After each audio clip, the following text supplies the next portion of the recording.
Secret friends, unite!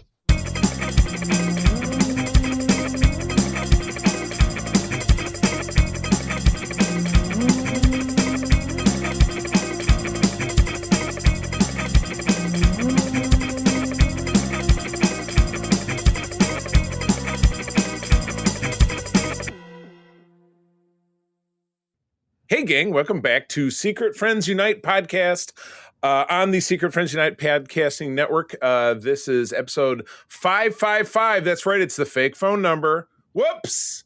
No, I'm just kidding. There's nothing fake about what we do.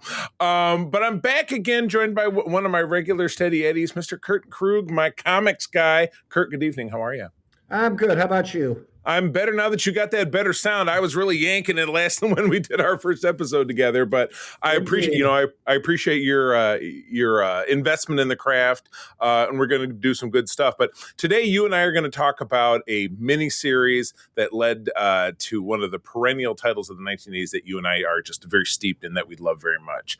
But before we get to that, got to give some love and respect to the wonderful people in our Secret Friends Unite Patreon squad over at patreon.com/Secret Friends Unite, where there are exclusive programs. Right now, Peter and myself, my main partner, have been covering Ron Moore's Battlestar Galactica. We're just about ready to get into season 4, and we're super fired up. But those are Patreon exclusives. You're just going to find them over there. All of our shows come out early. So this show, for example, comes out on a Thursday. Well, you get it on Tuesday if you're a Patreon. And we have other benefits as well, including our great Discord. Your first week is free, half off your first month, and you stay on board for as little as $2 a month. So, as I'm very fond of saying, you are losing money by not signing up and missing out on all this entertainment. So don't do that. Don't lose that money. Patreon.com/Secret Friends Unite. We would love to see you over there. All right. I kept it under 2 minutes. But yeah, let's get into the meat. Kurt, you and I both started reading Marvel Comics in the 1980s. You were a little bit to the superhero stuff faster than I was. My first real superhero comic was The Amazing Spider-Man in 1986. You started with Fantastic Four. That was in 81 or 82. It was what we talked about last time. Yeah, gotcha. But smack dab in the middle of that is a title that I come to love very much, but this is the mini series that preceded that. We are talking about, anybody who knows my voice know I talk about this pretty frequently, the West Coast Avengers in 1984. So Kurt, give me the Reader's Digest version. Give me the elevator pitch about the West Coast Avengers and how that came to be created kind of in universe. Like, how did it come to be? Okay, the West Coast team was the brainchild of the Vision, who had taken over leadership of the Avengers while most of his teammates were off to fighting the Secret Wars, including Captain America and Thor. And Hawkeye. And the Wasp. Vision assumed command, and he wanted to spread the Avengers' influence across the globe once the heroes made it back. Which took a month in continuity. Yeah, something like that. I thought it was a couple of weeks, a month. But I mean, like it was from one issue to the next. That's what I was. Yeah. I love Secret Wars, but it was 12 issues, so it was a year. But it was between 2 issues of all of the affected titles. So it was everybody goes into the thing in the Sheep's Meadow in Central Park and gets beamed away. And some people didn't even go into that; they just got beamed away. And then the next issue, you see all of them, the Avengers and the Fantastic Four, walk out of it, and Spider-Man jumps out of it with a black costume that nobody knew.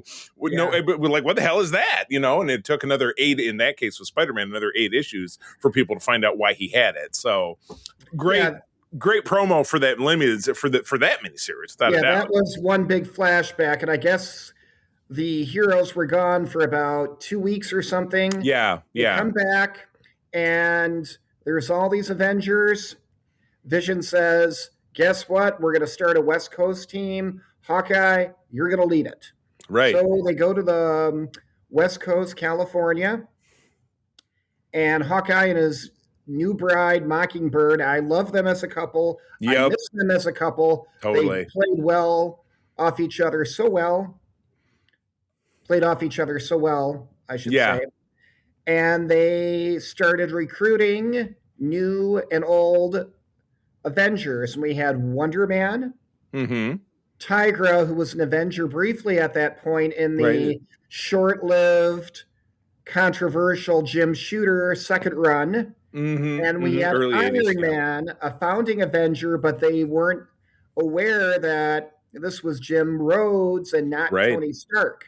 Right. And they didn't know that he was Jim Rhodes during the entire Secret Wars thing. Because, Tony Stark was, and again, I didn't read Iron Man at all, and I really still don't, but it was after the whole demon in a bottle thing, and he had a relapse. He lost his company, and then it was before he kind of fought his way back to the big showdown with Obadiah Stane, just like in the first Iron Man, what was translated into the first Iron Man movie, which happened after, kind of later in the, it was around Iron Man 200 or so. All right. So he had to dry out. He was drying out for a long time. He gave the suit to Rhodey, and he did a pretty fine job as Iron Man. Absolutely. All right. So this was a 4-issue series. You can find this on Marvel Unlimited. That's where I read things. You can purchase any number of reprints of it, both in the digital form if you go to Kindle or Amazon, basically, or your local comic shop. I probably should have made a list to run people through of where you can find it, but really Google is your friend, or if you go to the Marvel Wiki, which is basically Google for Marvel, you can find all kinds of that kind of information.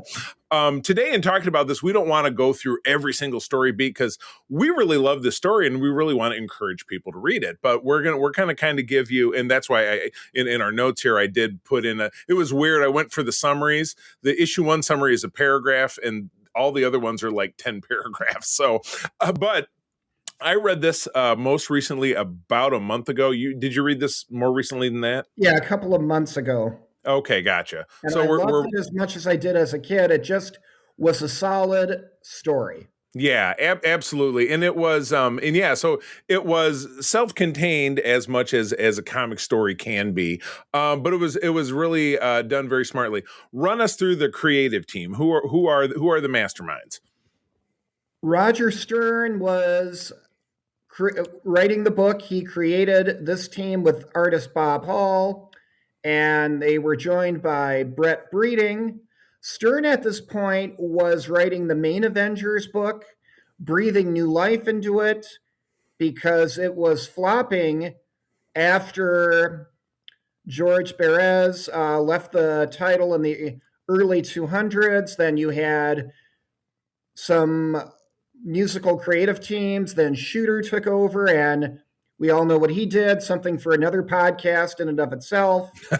Right. And not to speak ill of the dead. We did lose him this year, but there's no doubt that he was a very controversial personality. Yes. That I think would be the best way to describe it. Yes. And finally, Stern took over the book, and he tied up loose ends that Shooter began, such as the Hank Pym trial. Right. Introduced Captain Marvel 2, Monica Rambeau.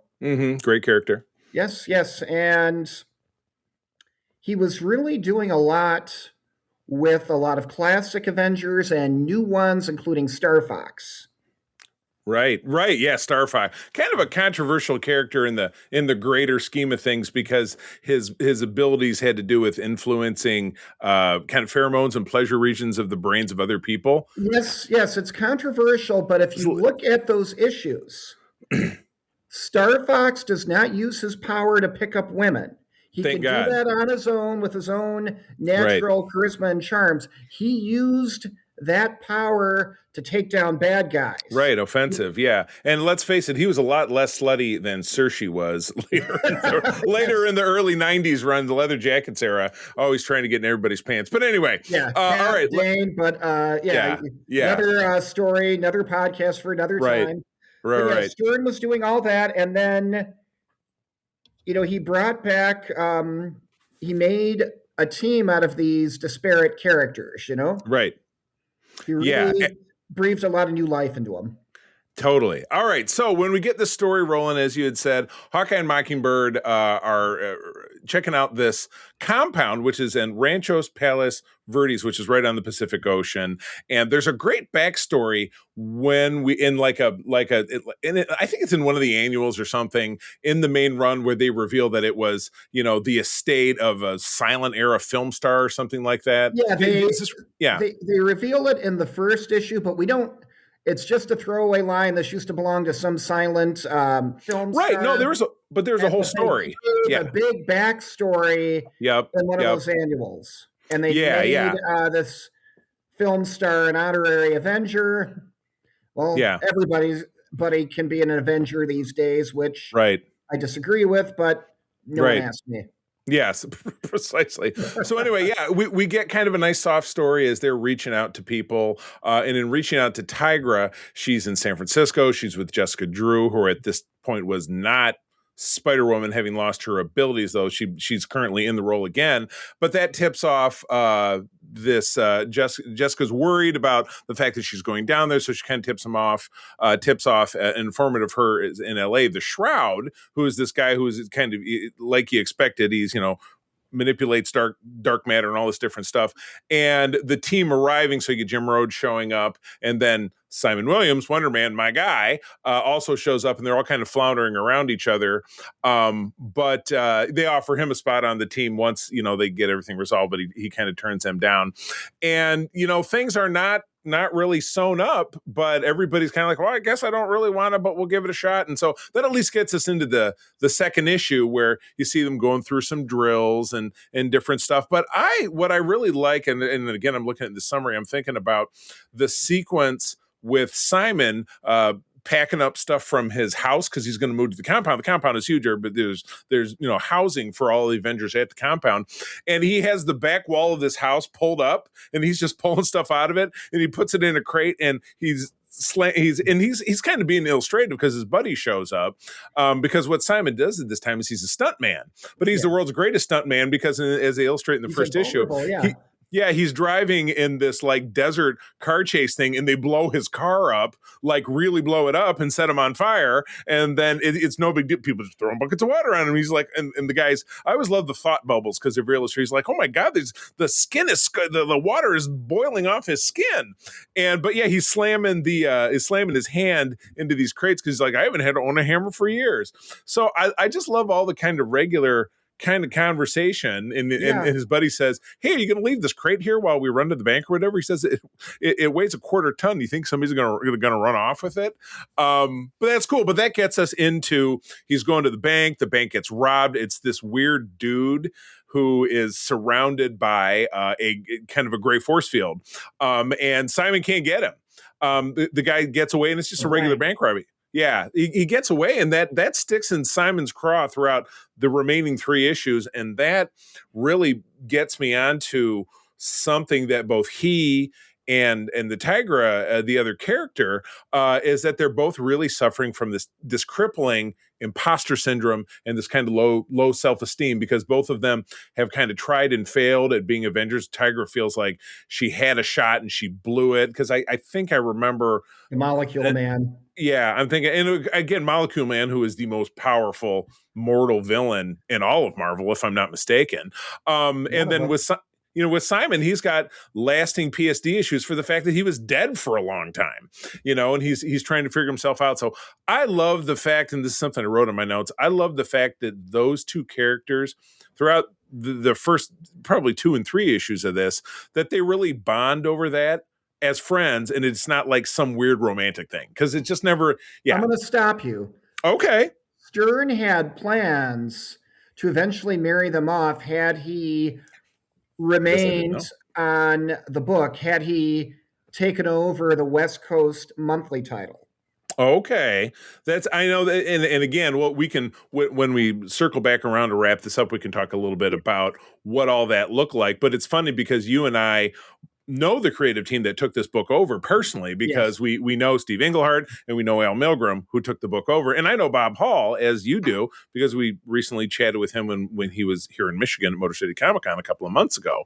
And he'll be very likely appearing on our Spotlight interview segment as we get here and get a little further into 2026. Now, you mentioned those character moments between Simon and Tigra. My favorite character moment throughout the whole book, the whole series, is when Tigra was talking to Iron Man, and she knows he's Tony Stark. He's playing dumb, and she's like, "Yeah, I know you're Tony Stark." And what I liked about it is he took off his glove, revealing that he's African American. He says, I'm not Stark." And she's like, "Oh." And then he eventually reveals himself to be Rhodey to the rest of the team. Right. But I thought that first character moment with Tiger was very well done. Yeah. And then what he does...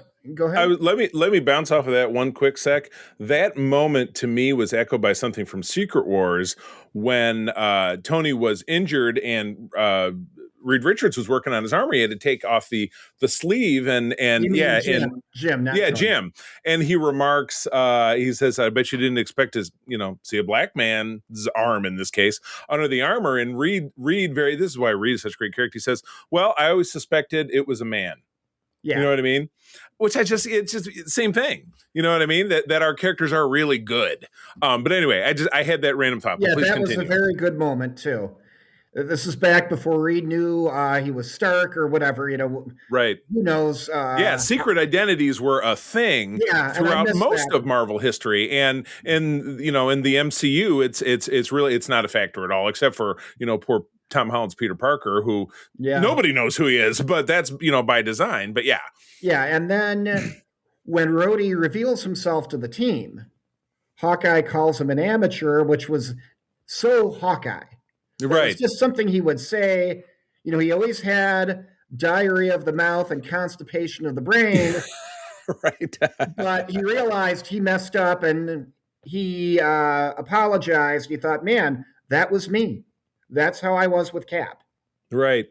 It's the moment like being a parent and your kids become snotty, become 20 somethings from being teenagers. I mean, I just had, my stepkids, who I raised my stepson over here for, the holidays just yesterday, and to listen to them, to actually haven't watched them grown up, but still to hear them talk about stuff like, oh my God, that's give him another 5 years, he'll figure something out. It's wild. But yeah, it's funny because when Hawkeye came to the team, and this was very early in the run of the original series. We're talking in issue 15 or 16, Cap's Kooky Quartet, when the original team disbanded and they left just Cap to run things. And this is when the brother and sister duo of Quicksilver and the Scarlet Witch came into the mix, and Hawkeye, who originally broke into Avengers Mansion to prove himself worthy as a member.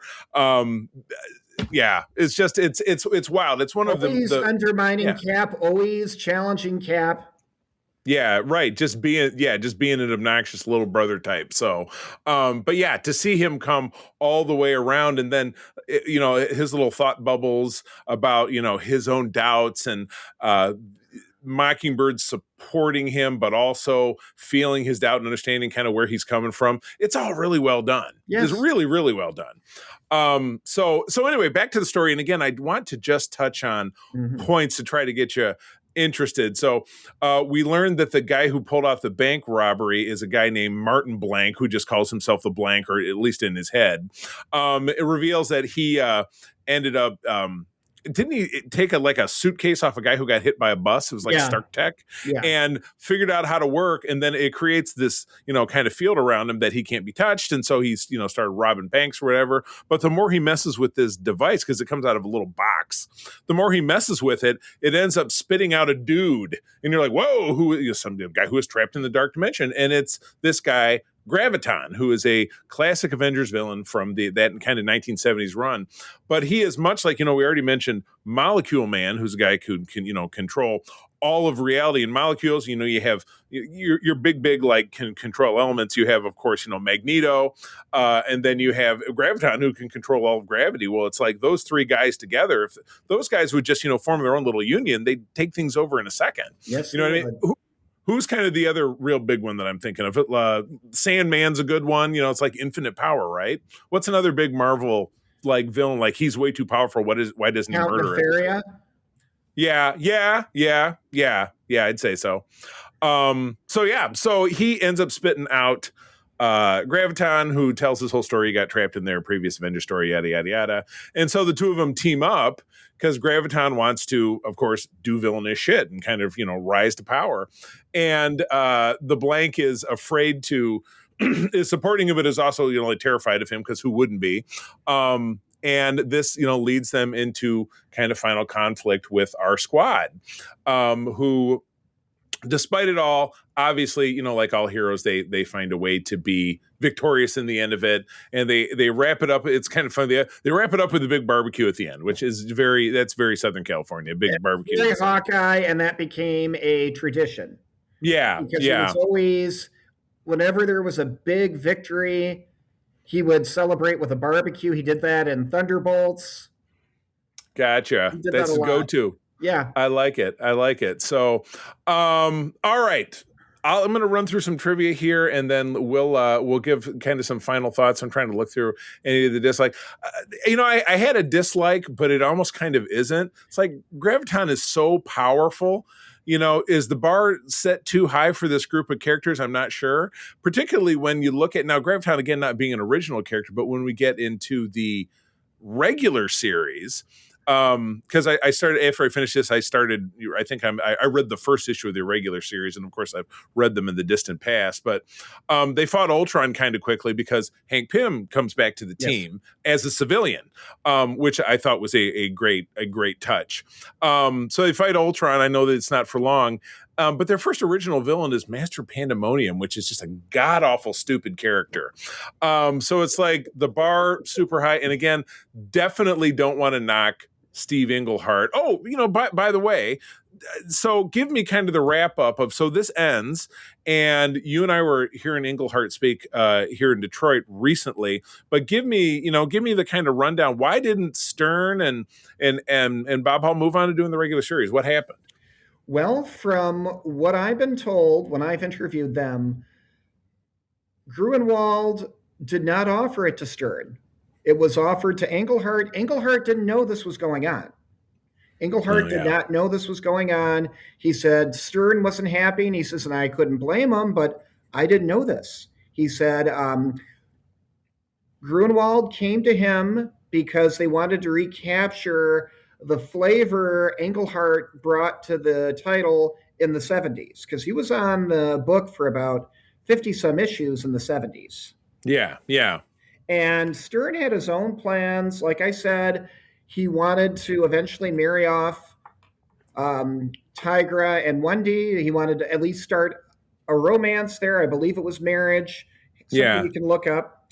And, they, before the monthly title debut, they were appearing sporadically in Iron Man's title as Stark was drying out and transitioning back to Iron Man. And then also they were appearing in the main title, where they had that one adventure with the Vision, the Ultimate Vision. They had the West Coast team working alongside the original team. They had that, and then, of course, they went to the monthly series, and the roster was the same with the exception of who was in the Iron Man arbor. Right. And that was nice. Yeah, you're right, because they did go through a string of, like you said, showing, and that was something I noted here. They had two or three occasions where they employed kind of one of the more common tropes of comics in general, which is, starting a story. I think issue 3 started with the team cleaning up a blizzard that happened in LA. And they're like, well, if you want to know what the blizzard is, see recent issues of Thor. Yeah. Well, I didn't do that, but it didn't matter because it was quickly resolved. So it was just like, okay, you throw in a little continuity and that's good. And it's like any kind of advertising. You throw it out there, and if somebody picks it up, then it's worth throwing it out there. Yeah. You know what I mean? But yeah, unlike today, I'll never forget. And it was funny. It was just like 6 or 7 years ago. There was this huge crossover called the War of the Realms, which April was like. I was buying physical comics at the time. She's like, I want to read every issue of it. It was like 40 something issues of something. And so we spent all this money running around doing this when I'm like, no, I don't think so. But especially when the stories don't really tie together. Yeah. So yeah. So I was glad that it didn't really, hurt the pocketbook in that way. And the other toss in I'll give is that Marvel did for me when I was a kid, gave me this storied love affair with New York City because of everything they showed. Yes. Big buildings and the Statue of Liberty. And this book kind of starts to do the same thing for Southern California. And again, for people who don't live in either one of those places, or you're a young kid and you didn't know, maybe you've never been there, even in your adult years, you know what I mean? But you learn about, they do a good job. Like, well, they're all searching the town. So here is Iron Man flying around the marina trying to pick up radio signals, or Mockingbird is driving on the freeway listening to her policeman radio. You know what I mean? So they just planting little things, or, so-and-sos and blah, blah, blah. You know what I mean? So yeah, I really enjoyed that aspect of it. So yeah, I also thought the Blank was a kind of a weak villain to fight the Avengers. They talk a lot of like Avengers level threat. You hear that in a lot of the MCU productions. Like, we don't want to get the attentions of the Avengers, you know what I mean? But you have a guy who should really be fighting Spider-Man or Daredevil because he's more like one of those, you know what I mean? Blank, I don't even know if he's been seen since this. That's what I was wondering. Series, but yeah, I like the Blank. I think he served his purpose. Yeah, I suppose that's true. Graviton back, and Graviton, I thought the way they took him down was very methodical because they tried brute force. Look how well that worked. Right, Wendy was at the bottom of that pool. But you have Mockingbird slipping him drugs in his booze. Right. They took him down through subterfuge and some brute force that worked. Yeah. And I thought that was good. It's what Hawkeye said. With the right amount of teamwork, Cap has always told me you can take down any villain. Right. No matter that's how something. powerful, Yeah. And that's what was illustrated. Right. No, I agree. And again, you do have, this is not a team of, the strongest and most powerful of the Avengers total. There are, you got two people who are costume athletes. You got one superpower dude, cat lady, and then a guy in an iron suit. So it's a weird mix. But again, each of them employing their strengths, they can really accomplish. Yeah, because Wendy had a low self-esteem. Right. And Iron Man was Rhodey. Yeah, exactly. So and nobody knew. So all right. So to wrap this up, if you were to give this a rating out of 10, where do you land? I'm going to give it a 9.5 out of 10. And the reason why is I thought this was the best WCA story. And then it went downhill from there, and slowly downhill. Englehart did some good stuff. Byrne stuff, well, it peaked and went down. It looked good. Let's just put it that way, because he left in the middle of a storyline. Right. And then you had Ryan. It looked good. But from there, the stories under Roy Thomas just didn't do it for me. I thought this was the best miniseries. I'm sorry, the best WCA story. I'm going to give it a 9.5 out of 10. The art was good. The story was solid. The characterizations were solid. That's me. Yeah. I agree. I'm probably in the same place, 9 or 9.5. Like I said, the even the minor quibbles that I have, like, you've got a mismatch of a team of villains, but you've got a great squad that is also, they're not only fighting villains, but in some ways they're fighting against their own demons inside, which just makes for a great story. So and it worked. It worked. This disparate squad worked. Yeah, absolutely correct. Well, as I had mentioned, you can find this on Marvel Unlimited, of which I would love it if they would write me a check, because I've been extolling the virtues of Marvel Unlimited since about 2012, because I'm an enormous fan. If you're not at all familiar with Marvel Unlimited, that is basically your Netflix of Marvel Comics. There are tens of thousands of titles there, going all the way back to the very beginning, to Timely Comics in the 1930s to present day. And issues that you can get new comics that are as new as 3 months old. So it's definitely a way to supplant going to the comic store, which I hope you also do. I hope everybody listening to the sound of my voice supports your local comic store. If you would rather have a collected work of this, look for the single issues, go to your shop. But if you don't find them, just say to them, hey, I want blank, because this story in 40 years has been reprinted time and again and again and again. I actually have it I have one of the few omnibuses that I own is this plus the first maybe 17 issues of the original series, but you can't hold an omnibus. You can't hold a 1,000-page book. It's too much. Yeah, exactly. You can lift weights with it, but yeah, you bet. To put one on each arm. So that's our show. Kurt, it's great to have you back. Yes, it's been fun. I enjoyed talking about this miniseries. And you and I will go on, and I will admit, I don't want to call this particular part of the segment a back burner, but on the Oops All Thunderdome, which is our topic-based show, which is what you're listening to right now, we talk a lot of new shows, we talk a lot of new movies, but I want to stay true to the comic roots. Kurt and I have a whole list of stuff we want to talk about. We also want to get into talk about some new stuff as well. So I would say we're open to suggestion, really. And the best way to do that is to, I'm trying to really rekindle our mailbag, which is secretfriendsunite@gmail.com. Send us a note. Say, hey, I'd love to hear you guys give me a take on blank. Send it to us and we'll read it and we'll talk about it. I don't know how quickly we'll talk about it because we only come out once a week, but I would love to get some feedback. And then Kurt, if people want to interact with you and talk comics, where do they find you?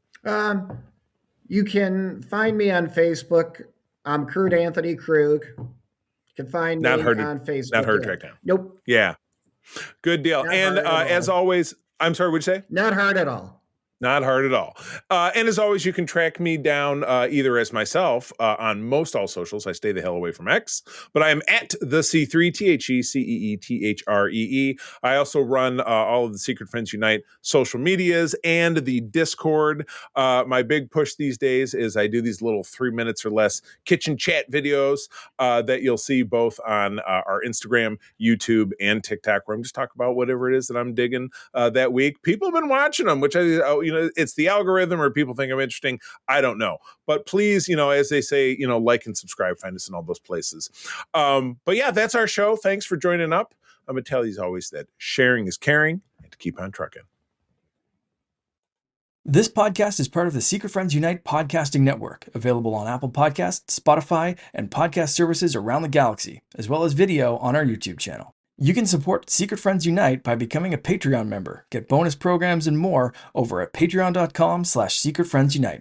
Join our Discord community for even more discussions on all things geek. For all the latest updates on Secret Friends Unite, make sure to follow us on Threads at secret.friends.unite and visit secretfriendsunite.com. Find our merchandise at TeePublic and Redbubble. Thanks for listening, and may the Force live long and prosper.